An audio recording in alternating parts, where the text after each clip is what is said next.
My name is Ilior. In the beginning, God created the heavens and the earth. Light was separated from darkness. The heavens were stretched out above. The seas gathered together below. The earth brought forth life. And on the sixth day, mankind was formed in the image of God.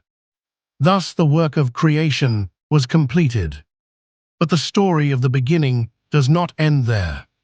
For the scriptures now lead us deeper into the sacred rest of the seventh day, the forming of man from the dust, and the planting of the Garden of Eden. This is the continuation of the beginning. Genesis chapter 2. Genesis 2, verse 1 to 3. The seventh day God rests. Thus the heavens and the earth were finished, and all the host of them.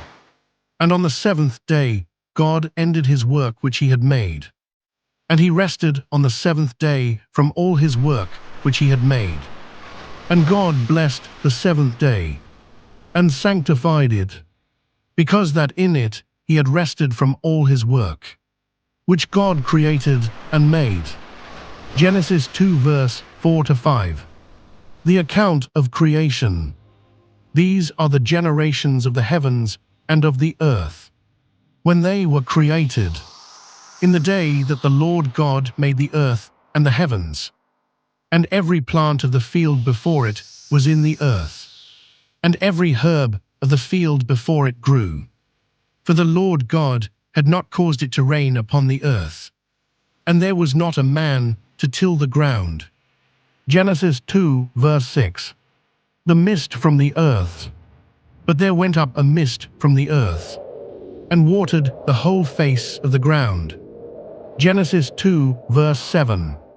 The creation of man. And the Lord God formed man of the dust of the ground, and breathed into his nostrils the breath of life, and man became a living soul.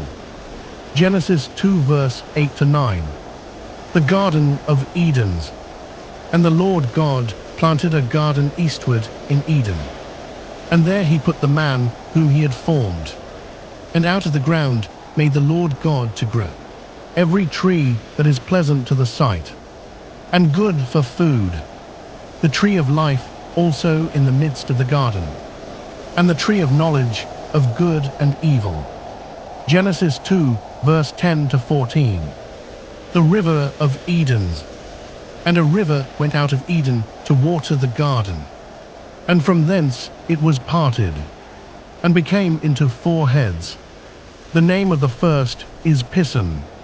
That is it which compasseth the whole land of Havilah, where there is gold, and the gold of that land is good. There is bdellium and the onyx stone. And the name of the second river is Gihon. The same is it that compasseth the whole land of Ethiopia. And the name of the third river is Hiddekel. That is it which goeth toward the east of Assyria. And the fourth river is Euphrates. Genesis 2 verse 15 to 17. God's command to man. And the Lord God took the man, and put him into the Garden of Eden, to dress it and to keep it. And the Lord God commanded the man, saying, Of every tree of the garden thou mayest freely eat, but of the tree of the knowledge of good and evil thou shalt not eat of it, for in the day that thou eatest thereof thou shalt surely die. Genesis 2 verse 18. Man should not be alone. And the Lord God said, It is not good that the man should be alone. I will make him an help meet for him. Genesis 2 verse 19 to 20. Adam names the creatures. And out of the ground the Lord God formed every beast of the field, and every fowl of the air, and brought them unto Adam, to see what he would call them. And whatsoever Adam called every living creature, that was the name thereof. And Adam gave names to all cattle, and to the fowl of the air, and to every beast of the field.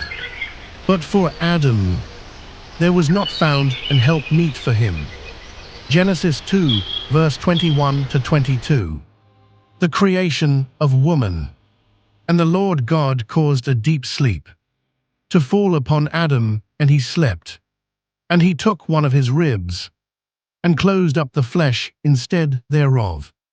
And the rib which the Lord God had taken from man made he a woman, and brought her unto the man. Genesis 2 to 23 to 24. The first union. And Adam said, This is now bone of my bones, and flesh of my flesh. She shall be called woman, because she was taken out of man.